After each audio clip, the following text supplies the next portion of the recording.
What's up, bitch? Oh, would you look at that? It's a show that was made by Canada. Oh, Canada, you are the home of the greatness of maple syrup and maple leaves and mooses and snow.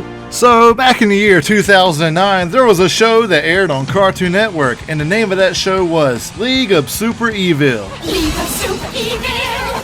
A show that was created by Canadians, for Canadians, and for some damn crazy reason, it all went to the US of A, and now we got the show of it today. Why am I not surprised? Now, Canada has made good shows in the past, like, I don't know, the first 3 seasons of Total Drama Island, and yeah, that Sidekick show, because that was a good show. Can't you see? I'm king of the rock people now. Rock people, sidekicks. Sidekicks, rock people.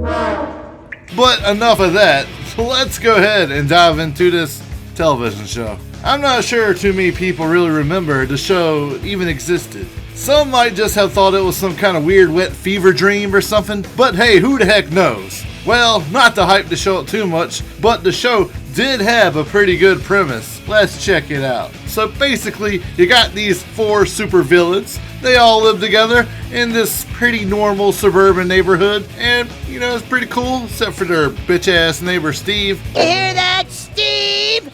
It's fucking shit! I don't care. So, their main goal is to be the most diabolical and ruthless villains ever. Only problem is, they're pretty much the ultimate in failures when it comes to being villains. These guys were just so dang bad at being evil, it's not even funny. But it's not even funny in a bad way, or a good way, or any way you want to twist it. A real villain should strike fear into your hearts. These villains just make you want to say, get the heck out of my way. Like I've said earlier, there were 4 main villains. You had Voltar, Dr. Frog, Red Menace, and Doomageddon.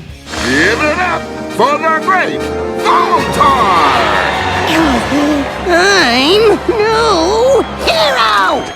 You got Voltar, the short-ass red spacesuit wearing guy, and his character design, it just reminds me a lot of that web series online, that red guy, that Homestar Runner series. I don't know if you guys can see these similarities. So basically, he was all hell-bent on being the most evil, and he was all diabolical and trying to impress the other top-notch villains that were part of this super major villain corporation and gain their respect. How the heck can anyone take this guy serious? He does things like prank calls, gluing pennies to sidewalk, stealing free food samples, and jaywalking across the street, and this guy really expects you to think he's evil. Yeah, okay. Good luck. Hey, he does have a pretty cool laugh though. Even though this guy pretty much was utter trash and being evil he kind of sucked at, he was the heart and soul of this show. And without him in this show, it would have been a lot worse. Next, we got the villain of Dr. Frog, this green-skinned motherfucker, looking like some discount Treasure Planet rejected bootleg character. I can't hear you! Yeah, I'm using a fish as a bowl! Now, Dr. Frog, who was mostly the brains behind most of their operations, and made all these kinds of crazy and wacky, bizarre inventions, and his inventions weren't the best out there, and, you know, they're pretty much the worst. They would always blow up in his face one way or another. A subatomic demoleculator is not a bat! He is a pretty eccentric character, full of energy though, and always at times of getting involved with more than he can handle. Hey, but I found out more about Dr. Frog by checking out his wiki page. And let me read you guys what it says about the wonderful Dr. Frog that you might not have known.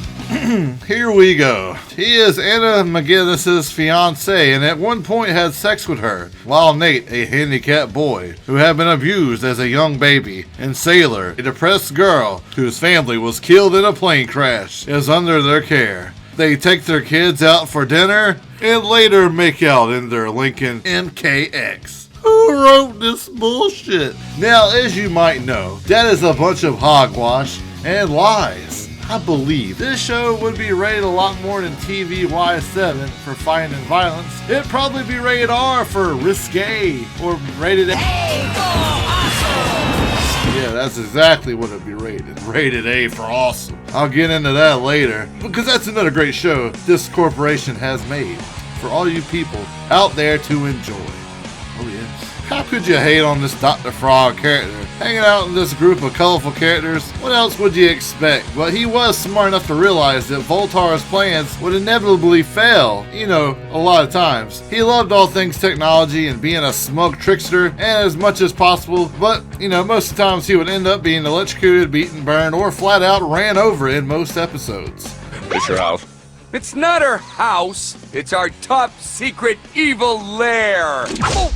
So now, we come to the big goofy dude known as Red Menace, a large muscular guy who's like freaking over 6 feet tall, as well as being the big lovable buffoon with witty humor and comic relief character. He's gonna make you laugh, cause that's his job. Extra evil. Although he is fully dedicated to helping his leader Voltar in his various schemes, he is a quite friendly kind of guy who just wants to help out others, like helping old ladies in their neighborhood across the street and helping out those kids that are always getting into beef with Voltar and his crazy antics. Yo, what you trying to push on me? Give me back my money, fool. Our sales final, kid.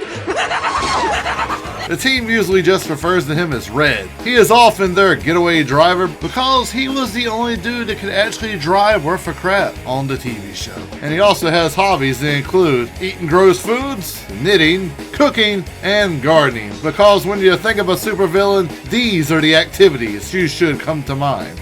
What a great morning for gardening. Sorry, little weed. Gotta go. Say bye-bye now. You're out.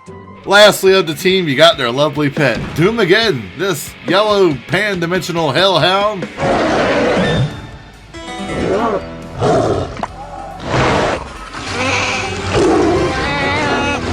With abilities like being able to teleport, change size, fly, refire, and turn invisible. Heck yeah, DC Comics, you better step up your game. Brought into the League of Super Evil and Voltar being assumed as his main owner, even though mainly he only listens to Red Menace, and on rare occasions, Voltar. Doomageddon is easily by far the member of the group who is capable of the most destruction. The only problem is, he doesn't like to listen to the other members of the team, so he's pretty much like Ash's Charizard from the series Pokemon.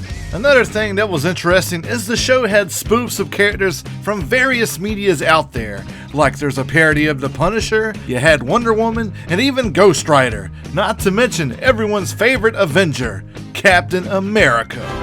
Who needs an elevator when you have super strength evil-doer minions? Yep, I'm sure this is the reincarnation of Steve Rogers we all hope for. The show lasted for 3 seasons of 52 episodes, and also had a Flash game created from the series titled Air Voltar, which can still be played online. So yeah, if you're wondering if this animation style might look pretty familiar, that's because it's from the animation studio known as Nerd Corps. Also did animation for shows like Raid A for Awesome, Stormhawks, and one of their 5 installments of the Slugterra franchise. Cause that seems to be their main focus, they did a really good job at it. And yeah, Slugterra was a pretty good show.